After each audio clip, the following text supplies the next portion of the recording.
सबसे पहले बात करते हैं पाकिस्तान में क्या फिर तख्ता पलट होने वाला है।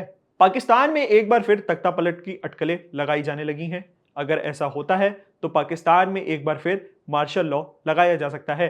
इसी बीच पाकिस्तानी सेना प्रमुख जनरल असीम मुनीर की ताकत भी लगातार बढ़ती जा रही है। इसका सबूत भारत के ऑपरेशन सिंदूर के बाद देखने को मिला, जहां बुरी तरह मार खाने के बावजूद असीम मुनीर की फील्ड मार्शल के पद से नवाजा गया। पाकिस्तान में आयूब खान के बाद असीम मुनीर दूसरे ऐसे नेता प्रमुख हैं जिन्हें फील्ड मार्शल बनाया गया है। अटकलें ये भी हैं कि राष्ट्रपति आसिफ अली जरदारी और पाकिस्तान के वर्तमान सेना प्रमुख जनरल असीम मुनीर के बीच कई मुद्दों पर तनाव है। मीडिया रिपोर्ट्स के मुताबिक नागरिक सरकार और सैन्य नेतृत्व के बीच तनाव लगातार बढ़ता जा रहा है। ऑपरेशन सिंदूर के बाद मुनीर सीधे तौर पर सरकारी फैसलों के दखल देने लगे हैं। सेना की ऐसी दखल अंदाजियां पहले से जारी थी, लेकिन हाल ही के दिनों में कुछ ज्यादा बढ़ गई। इतना ही नहीं, जनरल मुनीर अब चाहते हैं कि पाकिस्तान की रक्षा और विदेश नीति भी सेना चलाए।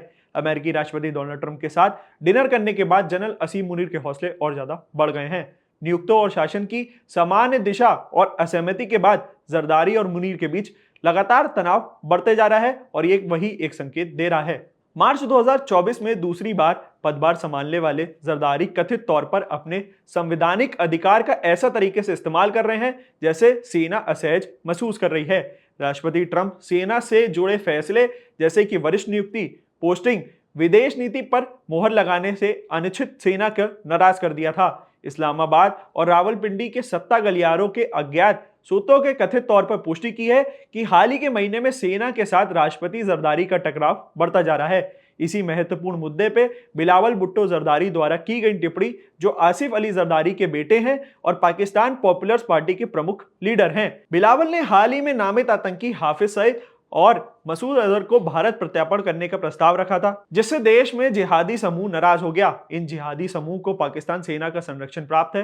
पाकिस्तान ने 3 प्रत्यक्ष सैन्य तख्तापलट देखे हैं, जिसमें 1958, 1977 और 1999 में, और कई अप्रत्यक्ष हस्तक्षेप के उदाहरण भी देखे हैं। आखिर सैन्य तख्तापलट 1999 में हुआ था, जब जनरल परवेज मुशर्रफ ने प्रधानमंत्री नवाज शरीफ को अपदस्थ कर दिया था। उससे पहले जनरल जिया उल हक ने 1977 में प्रधानमंत्री जुल्फिकार अली भुट्टो को हटाकर मार्शल लॉ लगा दिया था।